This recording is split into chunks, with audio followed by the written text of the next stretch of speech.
심리학자 독일의 자하 헤롭스트라고 하는 교수님이 계시는데요. 그의 저서 피해의식의 심리학이라는 책이 있습니다. 그 내용의 일부를 좀 제가 오늘 인용하면서 오늘 말씀을 시작하겠습니다. 우리는 저마다 한두 가지의 피해의식을 갖고 있다. 과거의 상처나 절망으로 인한 정신적 결핍감에서 생긴 피해의식은 자신의 책임을 다른 사람에게 떠넘기려는 태도를 지닌다. 피해의식을 가진 이들은 자신이 피해자라는 생각으로 항상 불만에 가득 차 있다. 그래서 큰 소리로 불평을 늘어놓거나 미묘한 방식으로 자신의 감정을 드러내며 은근히 불만을 표시하고 공격적인 행위마저도 정당화하려 한다 그랬습니다. 그는 이어서 말합니다. 이제 우리는 이러한 피해자 혹은 희생자라는 덫에서 벗어나야 한다. 마음의 상처를 받고 자신을 부정적으로 평가하는 악순환의 고리를 끊기 위해서는 있는 그대로의 자신을 받아들임으로써 자신과 화해하고 세상과도 화해해야 한다. 빠를수록 당신은 변할 것이고 발전할 것이다 라고 이야기하고 있습니다. 심리학자 헤롭스트는요, 피해의식이 결국 사람을 불만과 그리고 책임 전가의 굴레에 우리를 묶어둔다고 말하는 것입니다. 그러니까 결국 가장 큰 피해자는 나라는 거예요. 그런데 그는 진정한 변화는 나를 받아들이고 화해하는 데서 시작된다고 강조하고 있습니다. 그럴 때 이제 그것이 다른 사람에게도 영향을 미치게 된다는 것이죠. 여러분, 오늘 우리가 함께 읽은 빌레몬서는요, 바로 이러한 변화의 실제 예가 나오는 귀한 하나님의 말씀입니다. 오늘 말씀에는요, 세 종류의 그러한 등장인물이 나옵니다. 누굽니까? 사도 바울, 이 글을 쓴 사람이죠. 그리고 수신자인 빌레몬, 이건 이제 빌레몬서가 한 개인에게 보낸 빌레몬이라는 사람이에요. 그 다음 또 한 사람은 종 오네시모 맞습니다. 이 세 사람이 등장을 하는데요, 바울을 통해서 복음이 어떻게 이들에게 상처와 또 피해의식을 넘어서 복음의 화해와 회복을 이루는지를 보여주는 아주 귀한 말씀입니다. 빌레몬서는요, 사도 바울이 옥중에서 쓴 옥중 서신 중에 하나예요.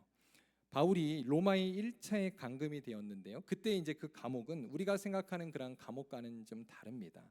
지금으로 말하면 조그만 새방입니다. 거기에 자기는 밖으로 나갈 수 없었지만 그 감금된 상태에서 다른 사람들이 그 안에 찾아올 수는 있었던 것 같아요. 그래서 그 안에 찾아와서 바울과 함께 이야기도 나누고 또 바울과 함께 성경 공부도 했던 것입니다. 그러한 상태 속에서 바울이 성경 4권을 썼는데요, 그게 뭐죠? 옥중서신, 에필골몬입니다. 에베소서, 빌립보서, 골로새서, 그리고 또 하나 빌레몬서라고 하는 것입니다. 그 중에서 특별히 여러분, 이 빌레몬서는요, 옥중서신 중에 하나인 골로새서와 굉장히 연관이 있어요. 왜냐하면 이 서신서의 배경이 바로 골로새 지역이기 때문입니다. 오늘 이 빌레몬의 말씀 우리가 다 읽지는 않았지만 오늘 말씀을 보면 이 빌레몬의 가정이 교회였어요. 가정교회. 그런데 그곳이 바로 골로새 지역에 있던 교회였다는 거예요. 이해되시겠죠? 그런데 오늘 또 말씀에 여러분 전반부, 특별히 이제 우리가 아까 읽은 것은 8절부터 읽었지만 전반부와 그리고 후반부를 보면 사람들의 그런 명단이 나옵니다.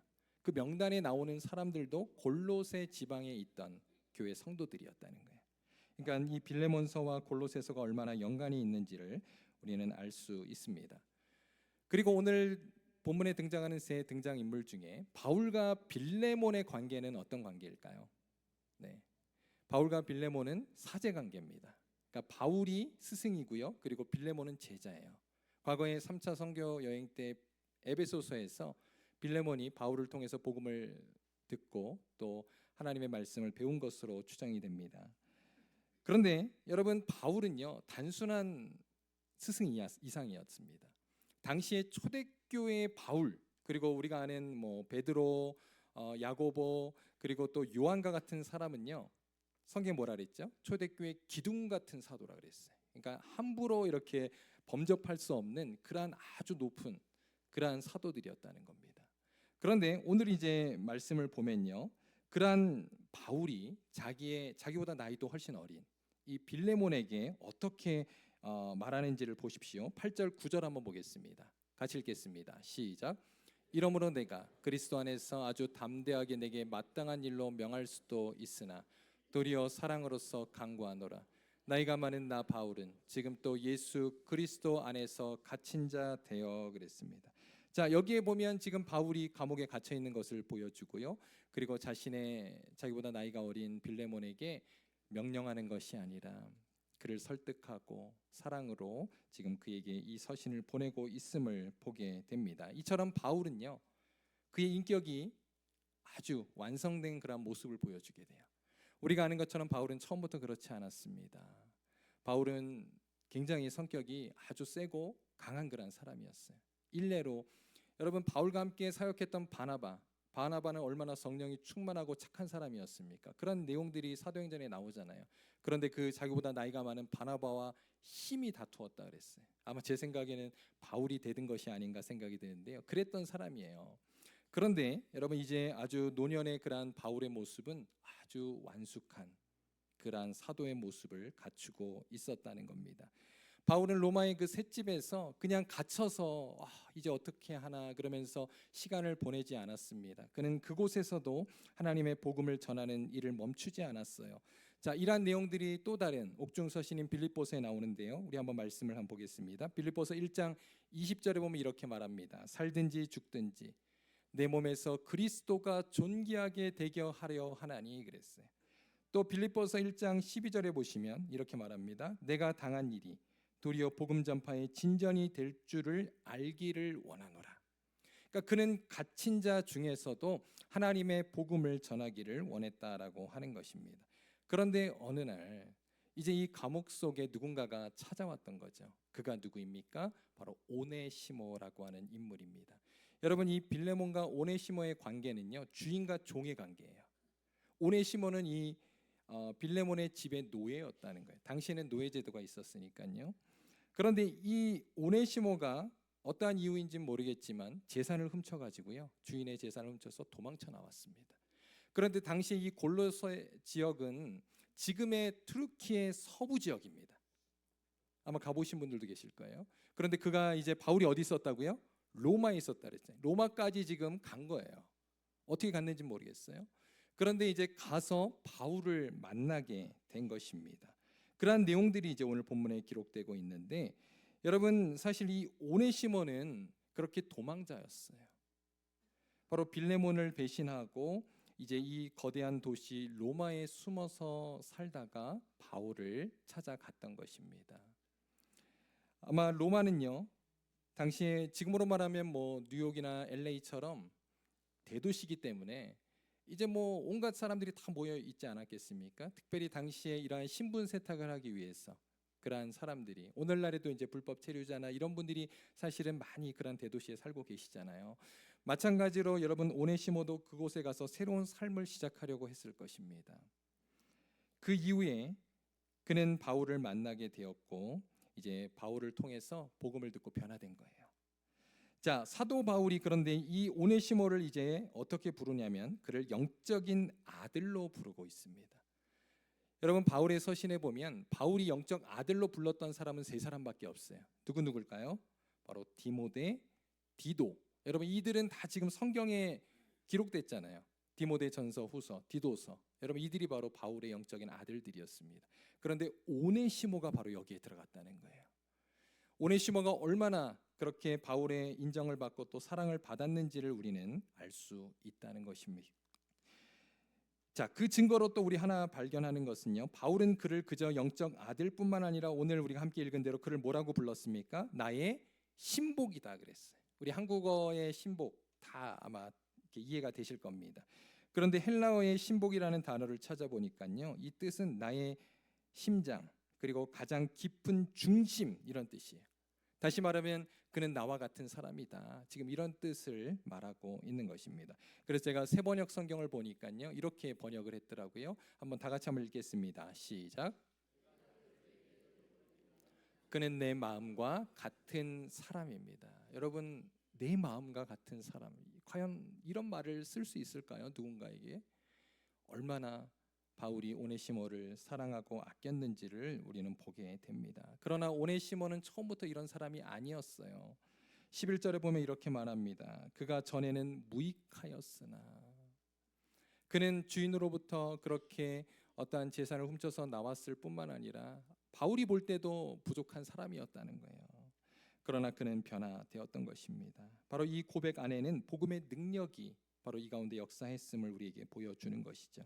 과거에는 오네시모는 어떠한 사람이었습니까? 그저 도망자요, 배신자요, 그리고 죄인이었지만 이제 바울의 유익한 자로서 바울의 마음을 나누는 그러한 존재가 되었던 것입니다.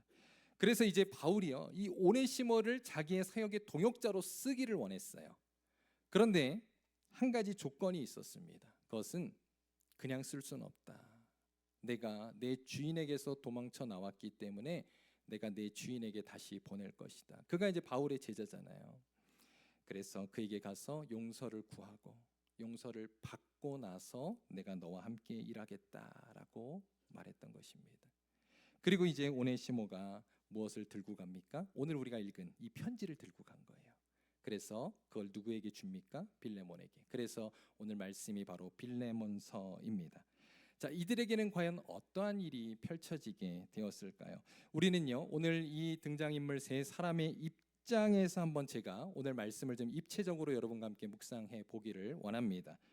자, 먼저 한번 오네시모의 입장에서 오늘 말씀을 한번 재해석을 해 보려고 합니다. 여기에는 이제 제가 조금 이렇게 묵상했던 그런 상상도 좀 들어갑니다. 여러분 감안하시고 함께 오늘 말씀으로 들어가 보도록 하겠습니다. 오네시모는요, 처음에 어떻게 해서 빌레몬의 종이 되었을까요? 그것은 아무도 몰라요. 그것을 성경은 말하고 있지 않습니다.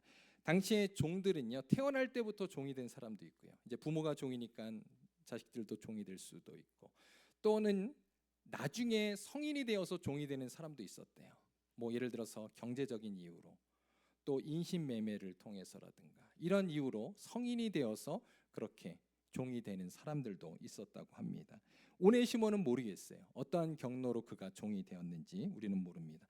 그런데 당시의 종은요, 사실 조선시대보다 훨씬 이전이잖아요. 2000년 전에. 여러분 종의 신분이 어땠을지를 한번 상상해 보세요. 그냥 소유물입니다. 이거는 그냥 짐짝이에요. 그냥 주인이 함부로 할 수 있는, 이들은 어떠한 인구의 조사에 들어가지도 않는, 그냥 주교도 모르는 그러한 사람 중에 하나였다라고 하는 것입니다. 그래서 제가 로마 제국의 그 종의 역사를 좀 잠깐 살펴보니까요, 당시 로마 제국의 인구의 3분의 1이 종의 신분이었대요. 노예였다는 겁니다. 이 종들은요, 주로 농업에 종사하고 또 가사 노동을 돕기도 하고, 그래서 여러분 예전에 요셉이 가사 노동을 했잖아요. 보디발의 집에서. 그리고 또 광산에서 일하고 또 건설업에서 일하기도 하고요. 그런데 이제 노예들 중에서 배운 노예들도 있어요. 또 엘리트 노예들도 있기 때문에 그들은 의료직에도 봉사하고 회계와 같은 전문직에서도 다양한 분야에서 일을 했다고 합니다. 그런데 그들은 공통점이 인격적인 존재로 인정받지 않았대요. 그래서 임금을 그냥 그대로 받은 것이 아니라 임금도 착취당하고, 그리고 이제 주인은 종을 마음대로, 종이 병들면 그냥 트레이드할 수도 있고, 또 괜찮은 종을 사올 수도 있고, 뭐 이런 존재였다는 거예요. 그래서 또 말을 안 들으면 매도 때리고 심지어 죽일 수도 있는 그러한 존재들이었다는 것입니다. 그러한 존재로 살아가고 있던 오네시모가 이제 어느 날 주인의 재산을 훔쳐서 달아난 거예요. 어디까지요? 로마까지 달아나게 되었습니다. 겉으로는 이제 자유의 몸이 되었습니다. 그러나 그의 마음속은 어땠을까요? 여러분 편했겠습니까? 도망자의 신세가 어땠겠어요? 얼마나 불안하고 얼마나 참으로 어두운 그러한 터널을 걷는 것 같은 심정으로 로마까지 갔겠습니까? 한번 여러분 상상해 보시기를 바랍니다. 그런데 아마 이 오네시모에게는 알게 모르게 또 노예로서 살면서 당했던 억울함도 있었을 거예요. 그러한 수치심도 있었을 겁니다. 그런데 이제 오네시모는 자유를 찾아 대도시 로마로 향했지만 그곳에도 자기가 찾는 그러한 파랑새는 없었어요.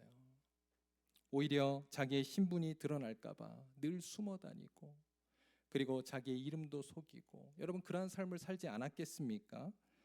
그러한 도망자라는 의식, 정체를 들킬지 모른다라고 하는 불안감이 그를 항상 따라다녔을 겁니다. 그러던 중 그가 바울을 만나게 된 거예요. 모르겠습니다. 그가 또 다른 죄를 짓고 감옥에 가서 바울을 만났는지, 아니면 그가 의도적으로 어떠한 도움을 받기 위해서 또는 등등으로 바울을 자기가 찾아갔는지도 모르겠습니다. 그런데 여러분 어떻게 바울을 알았을까요? 그렇죠. 그의 주인 빌레몬이 바울에 대해서 이야기하지 않았겠어요? 바울이 지금 로마의 감옥에 있다는 이야기를 들었을 겁니다. 그리고 자기가 로마에 갔을 때 바울을 만나게 되었던 것입니다. 그런데 이제 바울을 탁 만났는데요. 바울은 어디에 있습니까? 자기가 자기는 주인의 집에서 탈출했는데 바울은 스스로 감옥에 들어갔잖아요. 감옥에 들어가 있었습니다. 그런데 바울을 보고 큰 충격을 받았을 것 같아요. 왜냐하면 자기는 그 주인의 집에서 갑갑하고 늘 참으로 억울한 가운데 그렇게 살았지만 바울은 감옥에서도 너무나도 영혼이 자유로운 거예요. 행복한 가운데 그 가운데서도 그렇게 복음을 전하는 바울을 보고 그는 적지 않은 충격을 받았을 겁니다.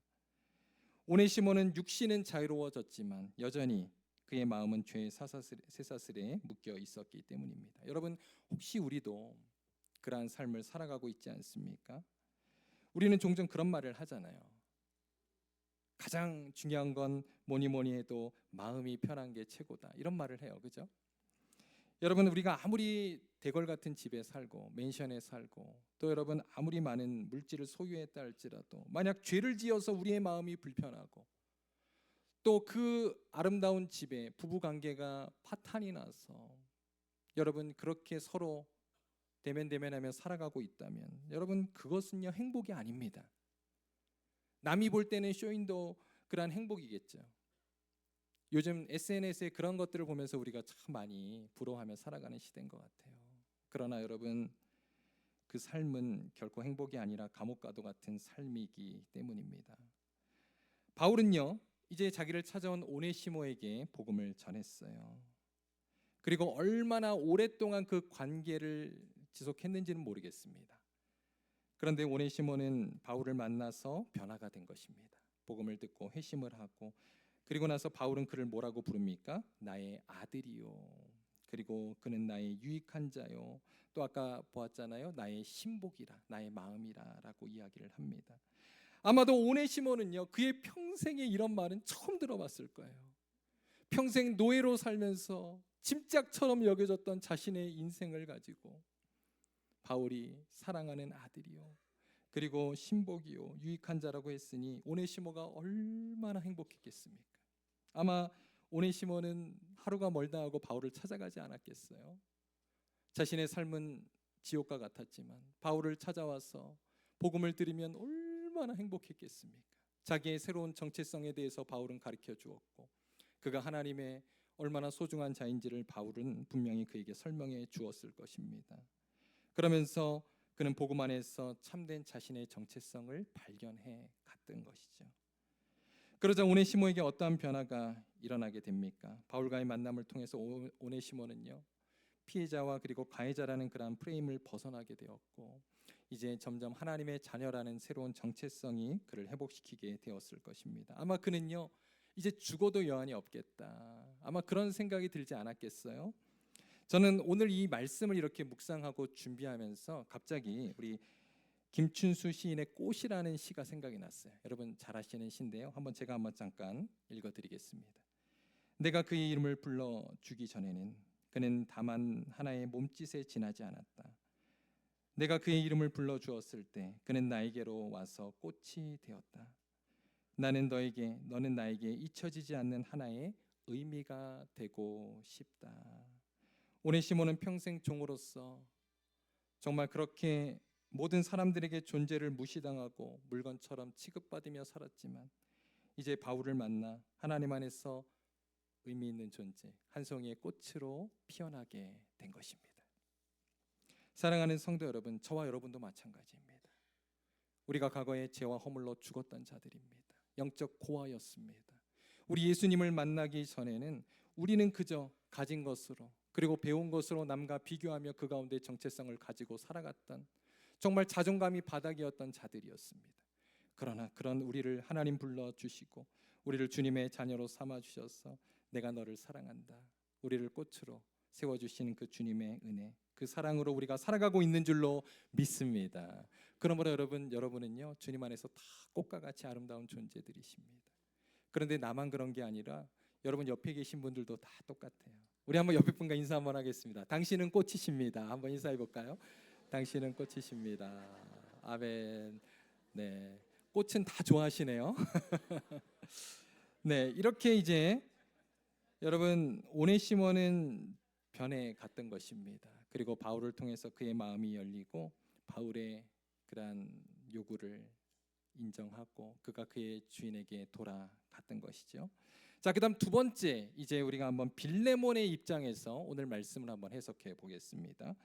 빌레몬은요 기본적으로 좋은 사람이었던 것 같아요. 좋은 그런 그리스도인이었습니다. 그에 대해서 바울은 이렇게 증언하고 있어요. 오늘 말씀에 보면 우리의 사랑을 받는 자 빌레몬이라고 이야기하고 있습니다. 여기서 우리는 바울과 디모데 그리고 그의 선교팀을 말해요. 그들이 볼 때도 너무나 좋은 그러한 동역자요 제자였다는 겁니다. 바울과 디모데와 같은 믿음의 거장들로부터 인정을 받을 만큼 훌륭한 신앙인이었다는 거예요. 그뿐만 아니라 바울은 그를 동역자라고 부릅니다. 이 말은 빌레몬이 과거 바울과 함께 복음 사역에 동참했음을 의미하는 거예요. 학자들은요, 바울이 3차 선교 여행 때 에베소에서 이제 빌레몬을 만나서 빌레몬이 거기서 회심을 하고 계속해서 빌레몬이 이제 오늘 말씀에도 보면 여러분 이렇게 종을 두었다라고 하는 것은 빌레몬이 부유했다는 거예요. 많은 부분에서 바울의 사역을 도운 것입니다. 그래서 바울의 동역자가 된 것이죠. 그리고 바로 이 빌레몬의 집이 당시에 골레소의 원어브 바로 가정교회였다는 거예요.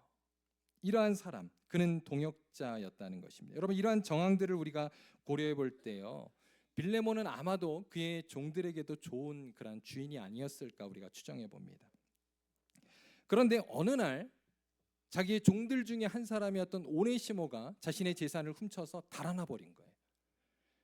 네, 여러분 빌레몬이 얼마나 황당했겠습니까? 아마 화가 치밀어 올랐을 수도 있어요. 분노했을 수도 있습니다.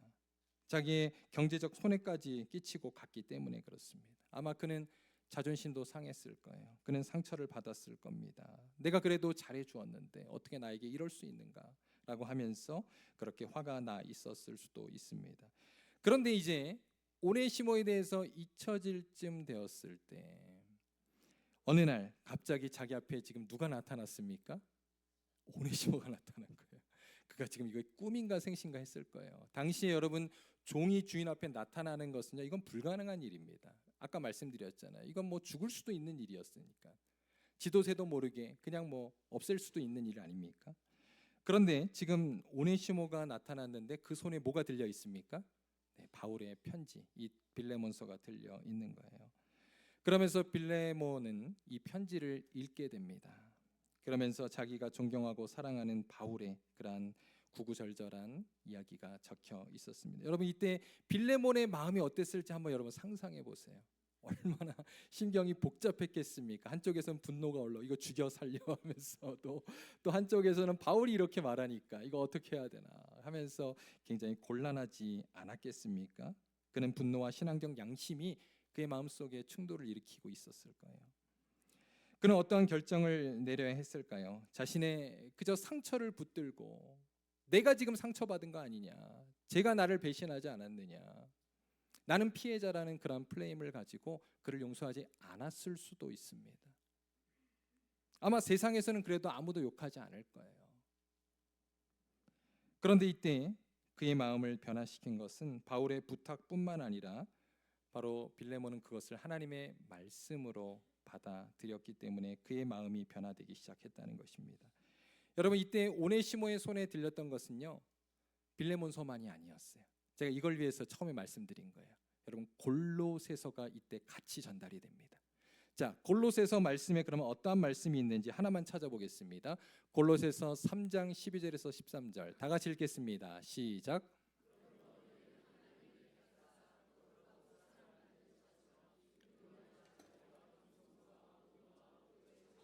옷 입고 누가 누구에게 불만이 있거든 서로 용납하여 피차 용서하되 주께서 너희를 용서하신 것 같이 너희도 그리하고. 자, 이처럼 빌레몬에게 골로새 바로 교회에 전달된 이 골로새서도 분명히 그는 받았고 또 이것을 읽었을 것입니다.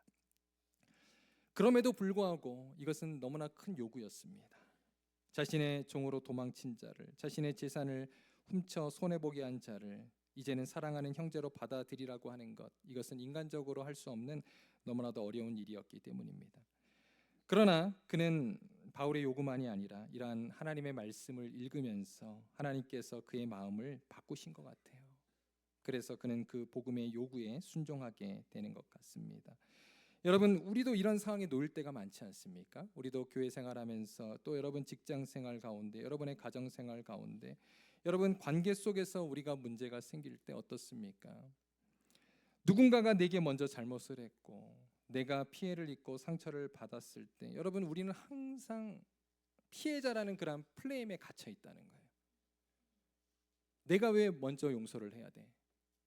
그죠? 그리고 나는 용서할 수 없어, 용납할 수 없어라고 하면서 그 관계를 결코 회복할 수 없는 그런 단계로 가기도 합니다.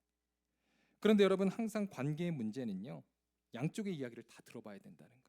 서로의 입장과 그 상처를 둘 다 들여보아야 한다는 것입니다.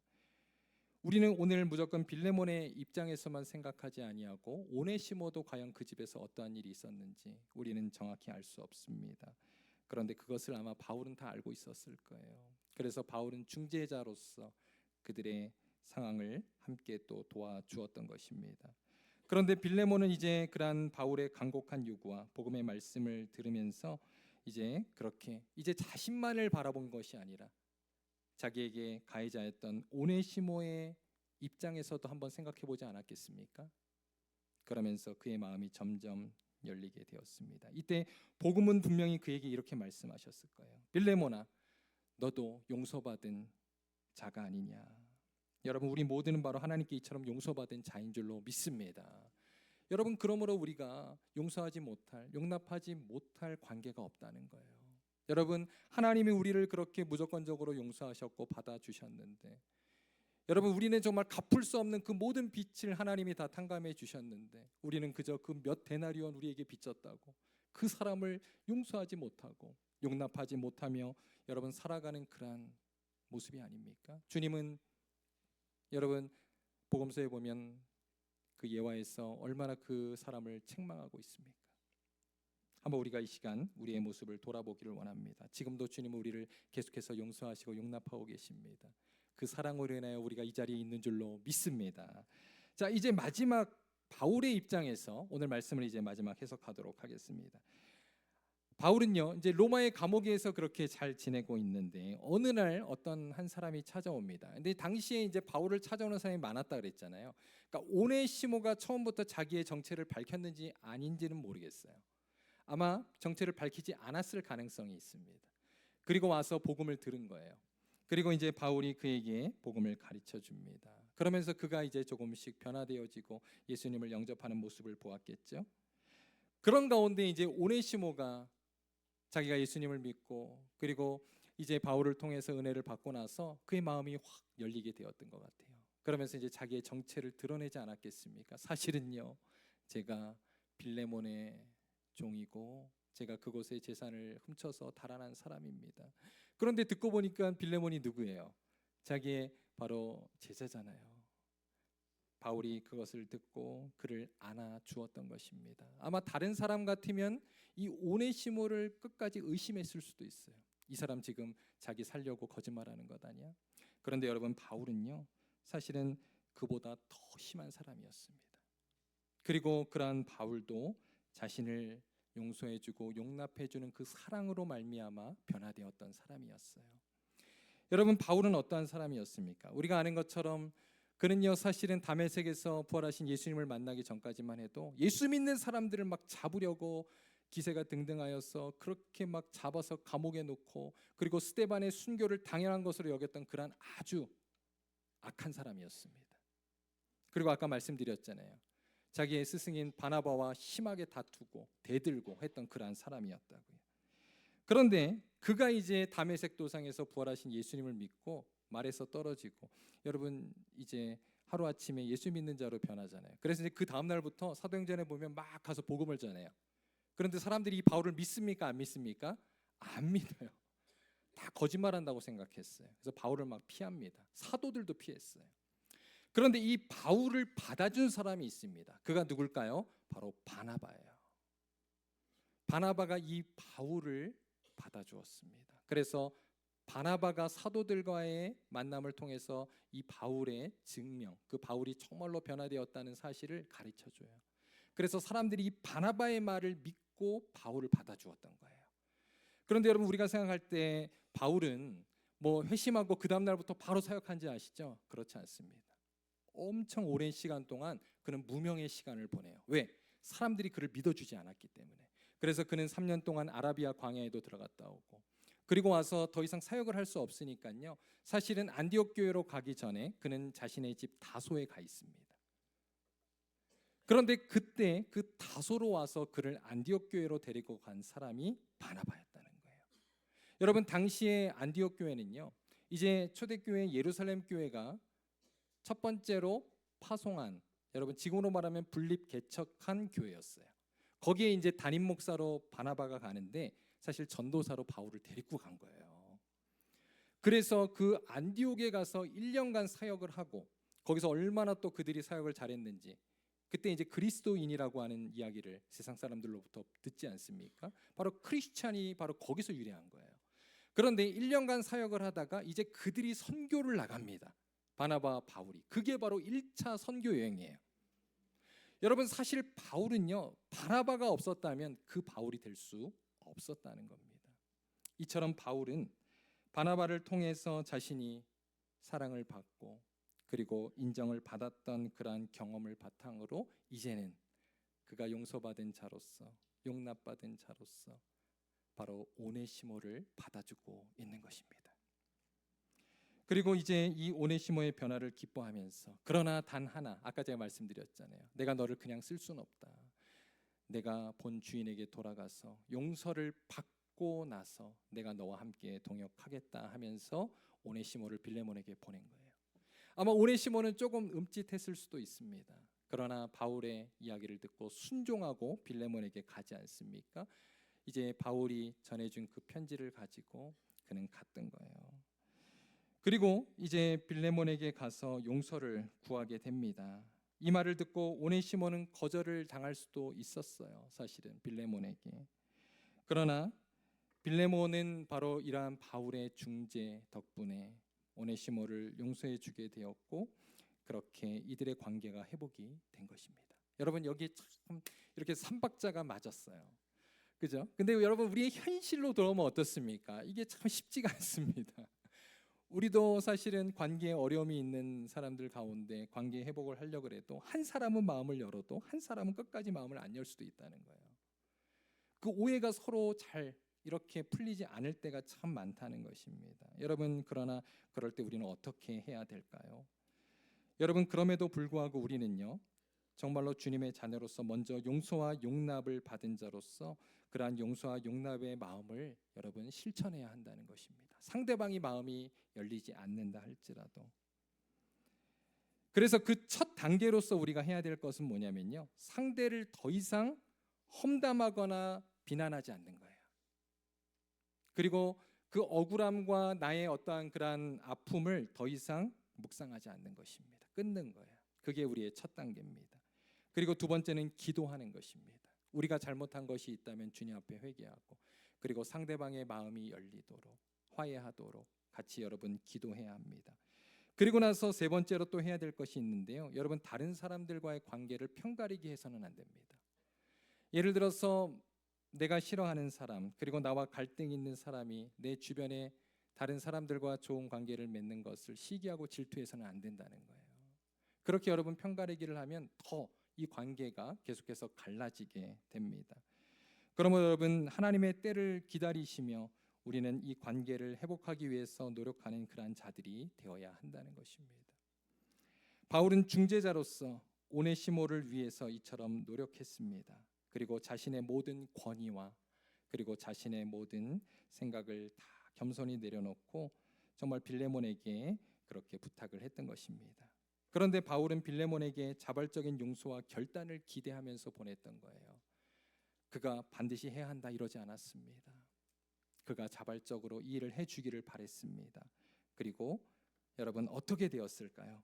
이제 이 세 사람의 그러한 일들을 통하여서 과연 어떠한 일이 일어나게 되었을까? 이제 오늘 말씀을 한번 마무리해 보려고 합니다. 여러분 그 결과가요, 오늘 본문에는 등장하지 않아요. 이들이 어떻게 되었는지, 그리고 이들이 어떠한 화해와 또 이후에 어떠한 일들이 일어나게 되었는지 성경은 말하고 있지 않다는 것입니다. 그런데 초대교회 역사에 보면요, 이게 이제 남겨져 있는데, 그러한 역사적 기록에 따르면 여러분 궁금하시죠?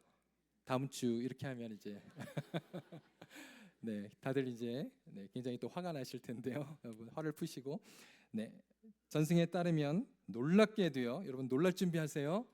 오네시모가 나중에 에베소 교회 감독이 되었습니다. 아멘.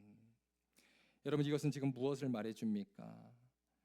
그들 가운데 화해가 이루어지게 되었다는 거예요. 그리고 그는 바울에게 돌아와서 놀라운 주님의 동역자가 되었던 거예요. 그리고 여러분 놀라운 사실은 하나 더 있는데, 오네시모는 거기서 끝나지 않았고 로마의 그 악랄한 트라이안 황제 때 바로 사도들과 같이 그도 순교의 열매가 되었다는 사실입니다. 오네시모는 빌레몬에게 용서를 받고 자유인이 되었고 그 이후 바울과 함께 복음을 위해 동역하게 된 것이죠. 여러분 이제 상상만 해도 너무 아름답지 않습니까? 이 오네시모도 그의 성도들에게 여러분 똑같이 하지 않았겠어요? 정말 그렇게 죄인인 자들, 그리고 노예인 자들, 종이었던 자들에게 하나님의 복음을 전하고 그리고 그들에게도 용서와 용납의 복음을 가르쳐 주지 않았겠습니까? 바로 이 모든 변화의 중심에는 하나님의 은혜의 역사, 그리고 바울의 기도와 또 헌신, 바로 이들의 말씀에 대한 실천이 있었다라고 하는 것입니다. 사랑하는 성도 여러분, 우리도 마찬가지입니다. 우리도 아까 말씀드린 대로 이 땅에서 오네시모와 같은 자들이었어요. 모두가 다 그러한 세상의 종으로 살았고 또 죄와 허물로 살았던 존재였습니다. 그러나 이제 우리는 예수 그리스도 안에서 무조건적인 주님의 죄의 용서를 받게 되었고 그리고 하나님의 자녀가 되었습니다. 그러므로 우리도 정말로 나 자신뿐만 아니라 우리 주변의 형제와 자매들을 용납하고 용서하는 자들로 여러분 살아가시기를 바랍니다. 교회 안에는요, 사실 이 세 캐릭터가 다 있어요. 지금 우리 교회 안에도 다 있습니다. 네, 오네시모 1, 2, 3가 이 안에 있고요. 빌레몬 1, 2, 3가 이 안에 있고요. 또 중재하는 바울 1, 2, 3가 지금 보이네요. 네, 다 이 안에 있습니다. 세상 사람들은 그럴 수 있어요. 어떻게 교회 안에 오네시모와 같은 자가 있을 수 있습니까? 여러분 있을 수 있습니다. 왜냐하면 우리는 죄인들의 공동체이기 때문입니다. 이곳은 천국이 아닙니다. 그러나 여러분 세상의 공동체와 우리가 다른 게 뭔지 아세요? 바로 복음으로 인한 화해와 용서와 용납이 있는 것이 교회입니다. 여러분 그러므로 다른 사람들 때문에 실족하지 마세요. 실망하지 마세요. 원래 우리 다 그런 존재입니다. 그런데 그리스도 안에서 우리가 바로 주님 안에서 내가 용납받고 용서받음으로 오네시모와 같은 자가 바로 그렇게 변하여서 하나님의 위대한 사도가 되었던 것처럼 우리도 그렇게 성화에 가는 곳, 그곳이 바로 교회라고 하는 것입니다. 여러분 주님이 주시는 은혜로 여러분 우리의 마음을 부드럽게 하고 그리고 주님이 주시는 원하는 방향으로 여러분 우리가 살아갈 때 우리 교회는요 정말 주님이 원하시는 그러한 사랑의 공동체 그리고 따뜻한 공동체가 될 줄로 믿습니다. 저는 우리 교회가 그런 교회가 되기를 진심으로 간절히 소원합니다. 여러분 이 일에 우리가 함께 동참해 주시고 그리고 이 일에 우리가 하나님의 말씀 앞에 순종하는 저와 여러분 되시기를 간절히 소원합니다. 같이 기도하겠습니다.